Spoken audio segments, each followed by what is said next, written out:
Hey everyone, welcome back to the channel. Today, we're diving into a pretty fascinating topic that might just change the way you look at your favorite fruits and veggies. Did you know that many of the fruits and vegetables we eat today are nothing like what they used to be? Yep, thanks to thousands of years of agriculture, humans have been tweaking, enhancing, and crossbreeding crops to make them bigger, sweeter, and more resistant to pests. But here's the kicker. We might have done this at the expense of our health. Let's get into how and why that happened.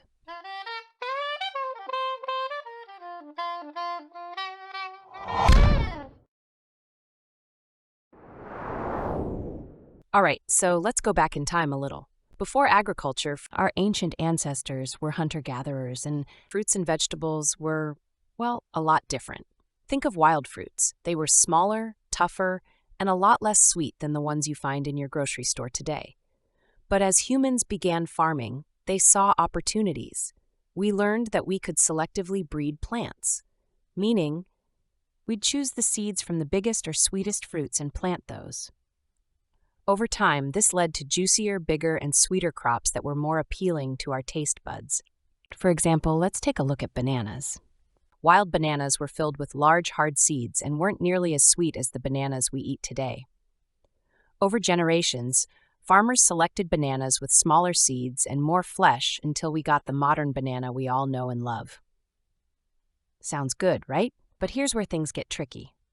As we made these plants tastier and more desirable, we also made some trade-offs.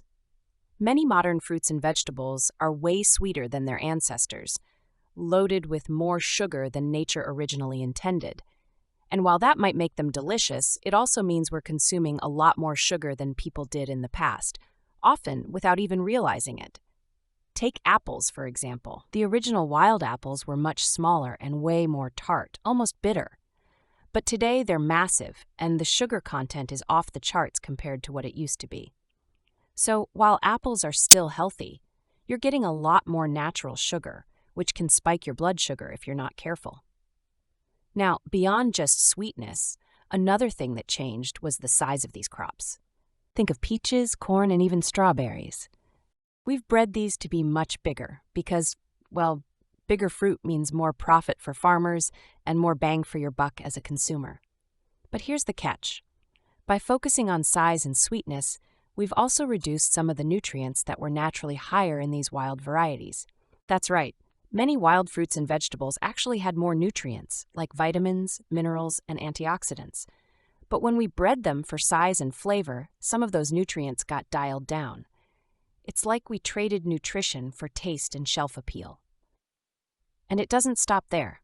We've also modified plants to be more resistant to disease, pests, and even drought. That sounds like a win-win, right? Less crop loss and more food for everyone.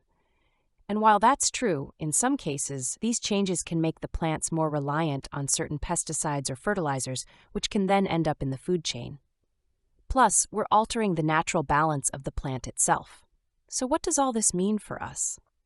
Well, while our ancestors ate smaller, tougher, but more nutrient-dense foods, today we're consuming bigger, sweeter, and often less nutritious versions.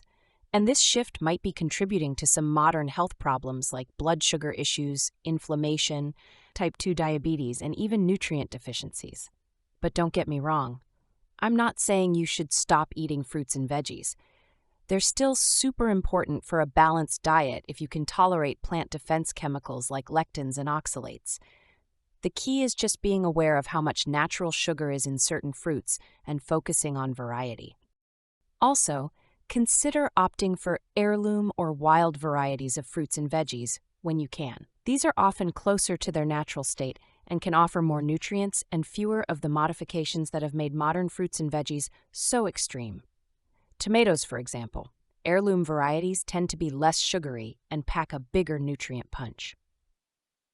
Wild berries are another great option. They're smaller, less sweet, but loaded with antioxidants. So, what do you think? Did this change your perspective on how our fruits and veggies have evolved? Let me know in the comments if you've ever tried heirloom or wild varieties, and if you've noticed a difference in taste or nutrition. Thanks so much for watching, and don't forget to like, share, subscribe, and hit that notification bell for more eye-opening content. Until next time, stay healthy, stay curious, and I'll see you in the next video.